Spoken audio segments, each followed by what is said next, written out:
We're on second batch, you guys.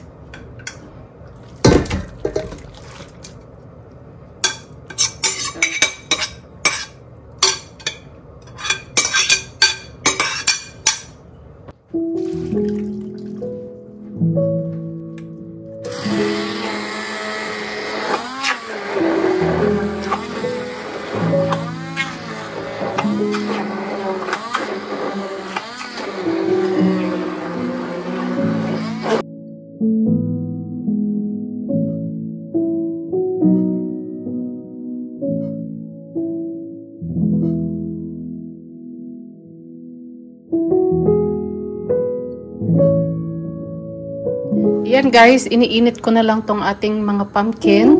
So na-puree na siya. So this one is almost ready for canning.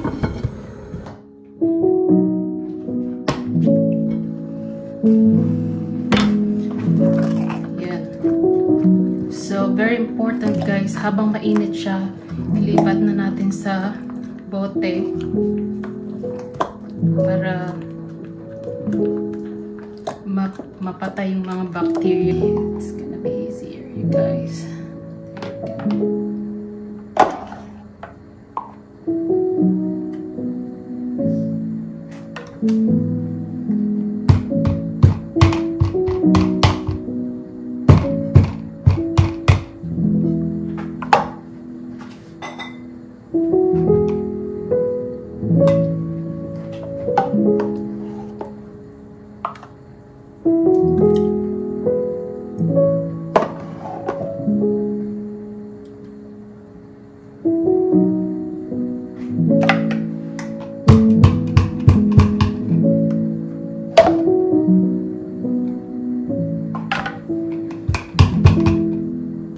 So there you go guys.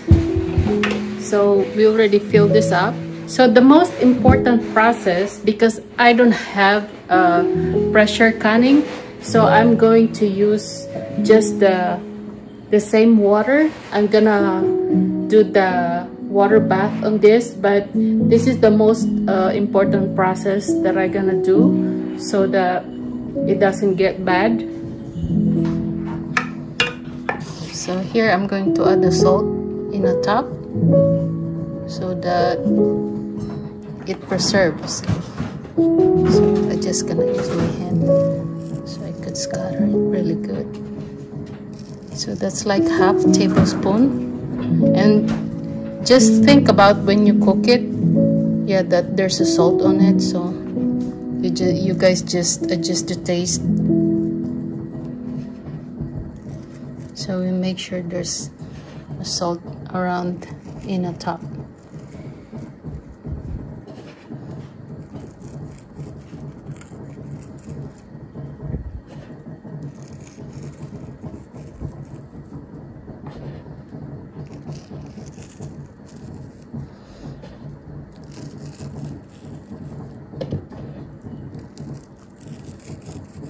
There you go. Now it's ready for water bath.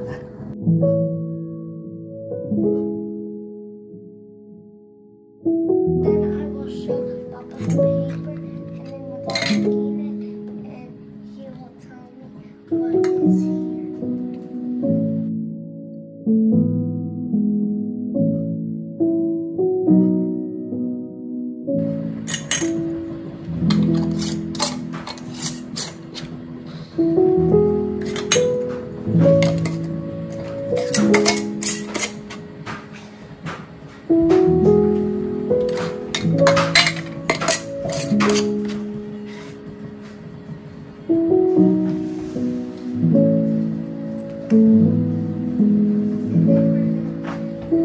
Here you go guys, we have 4 cans in there, so we also have 5 in here waiting for bath.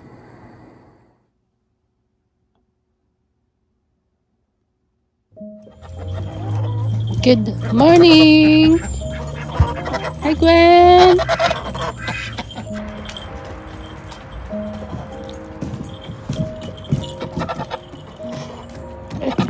This goose is attacking the dog. Alright, be nice.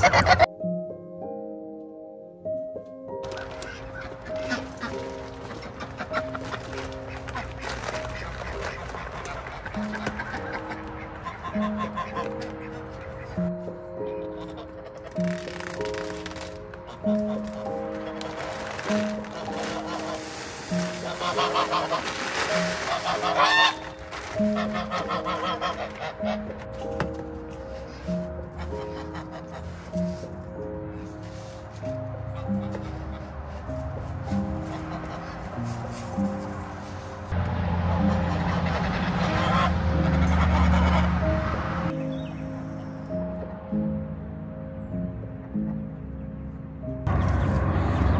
yung ating mga chikis, guys.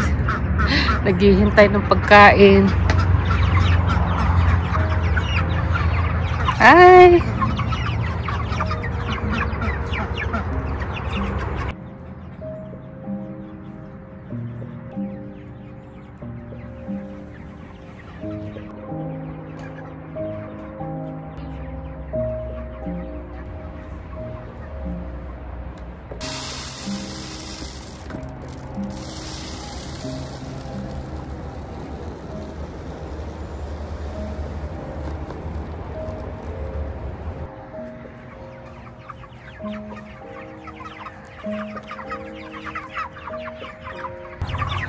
So yan guys, 4 weeks na sila ngayon.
Hi, Gwen.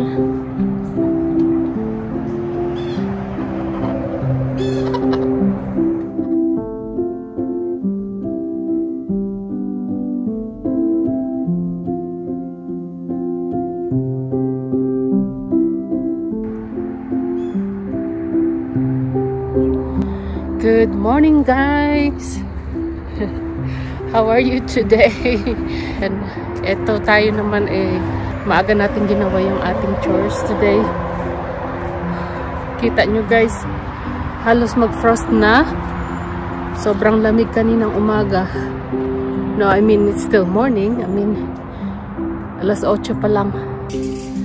So malapit na yung first frost. Kailangan ko na ring i-harvest lahat. As in, wala na kailangan matira sa ating garden. So, I'm not sure kung kailan ko gagawin, but gagawin ko yan bago mag first frost para safe yung ating mga gulay.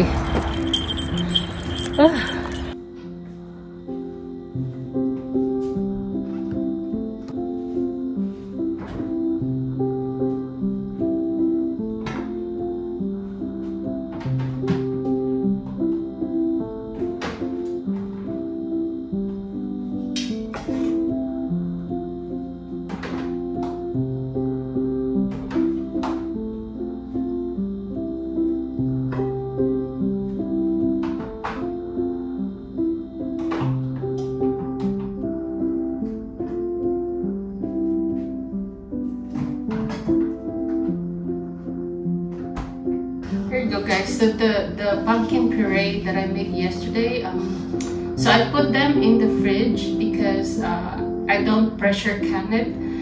It's my first time processing the pumpkin too, so just to make sure that it's not gonna go bad, so I put them in the fridge. So there you go, guys. We have one left here, and I'm gonna try this today.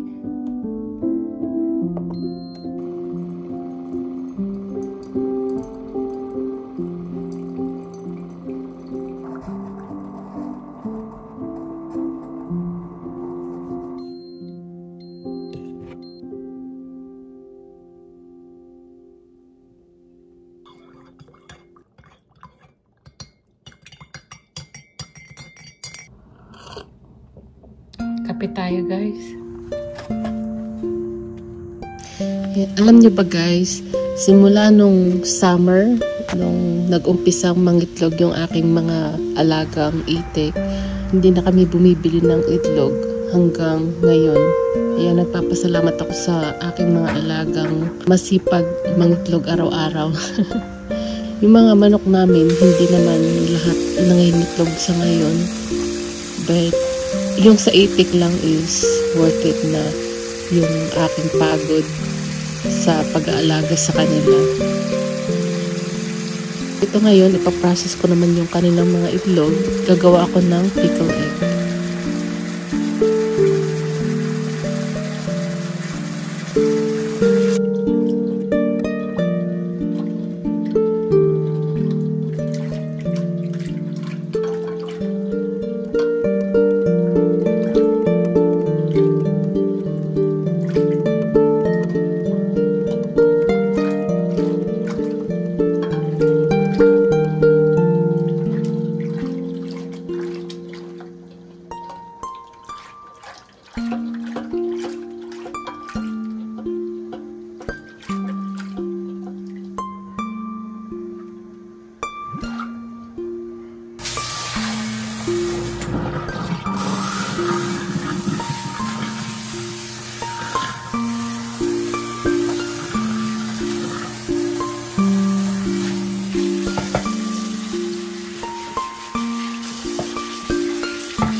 So, ito yung mga itlog ng aming itik at manok. Kahit ginagamit namin siya araw-araw, pakarami pa rin mga natitira. So, hindi natin yan sasayangin and ipaprocess din natin yan. So, yung iba ginawa ko ng salted egg. And ngayon, idadagdag ko ito sa paggawa ng pickled egg. So, yung iba, may binigyan na akong isang kaibigan dito. So, yung iba, ipamimigay ko rin.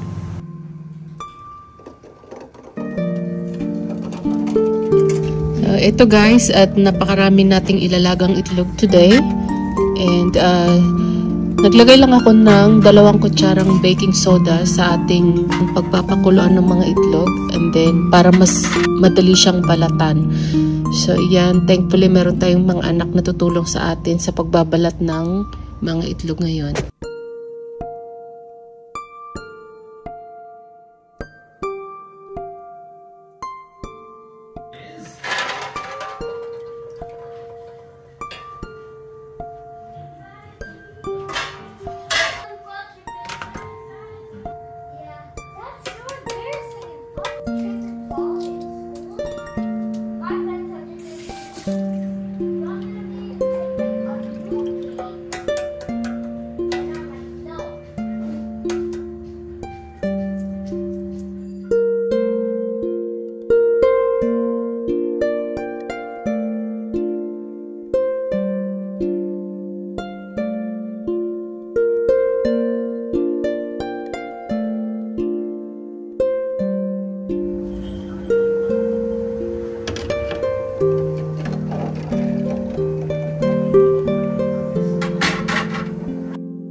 So, ito at tinutusok-tusok ko ng toothpick yung mga itlog para mag-absorb yung ating mga pampalasa mamaya.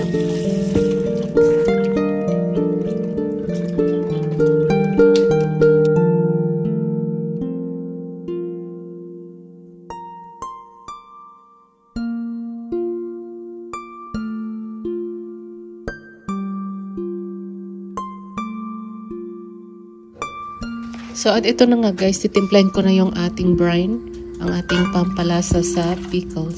So, nag-add lang ako ng apple cider vinegar and then white vinegar and then sugar, mustard seed, celery seed, at saka jalapeno and banana peppers. So, minix ko sila and then chopped onion and then yung ating peppercorns. So, ayan, napakukuluan ko lang ito ng mga 15 minutes and then ready na itong ihalo sa ating mga itlog.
So, yan na yung ating pickled egg, guys. They're all gonna go to the fridge.